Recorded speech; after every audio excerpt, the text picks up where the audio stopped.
Hello दोस्तों, नमस्ते, प्रणाम, जय श्री राम जी। आप सबके स्वागत करती हूँ दोस्तों अपना यूट्यूब चैनल में। तो आज मैं बहुत ही झनकेदार चटकेदार झूमर गीत लेकर आई हूँ।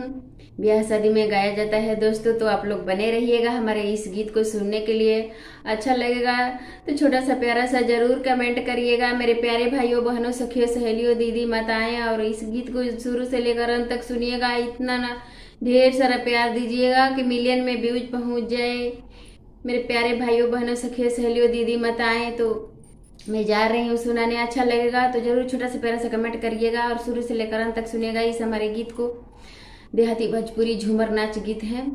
तो मैं चल रही हूँ सुनाने। शुरू से लेकर अंत तक सुनिएगा इस हमारे गीत को। गौठी के धुआं राजतानी ना सहाला हो गए सवा किंदना। गौठी के धुआं राजतानी ना सहाला हो गए सवा किंदना। चट बनायम पट खियाइब हो गए सवा किंदना। चट बनायम पट खियाइम हो गए सवा किंदना। सासू के बोलिया हमेरा तानी ना सहाला होया लगवा होई जना। होया लगवा होई जना। चट बनाई पट खियाई भोया लगवा होई जना। सासू के बोलिया राजा तानी ना सहाला होया लगवा होई जना। चट बनाए पट खियाए हो गए सवा किंदना।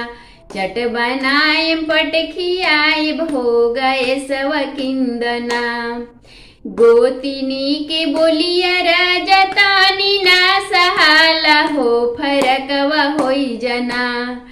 गोतिनी के बोलिया राजा तानी ना सहाला हो फरकवा होई जना। चट बनाए पट खियाए भोया लगवा होई जना। ननदो के बोलिया राजा तानी ना सहाला हो गवन मकई दना। ननदो के बोलिया राजा तानी ना सहाला हो गवन मकई दना। चट बनाए पट खियाए भोग लगवा कई दना। चट बनाए पट खियाए भोग गवन मकई दना।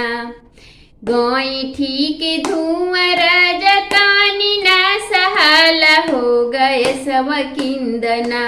हो गए सवा किंदना।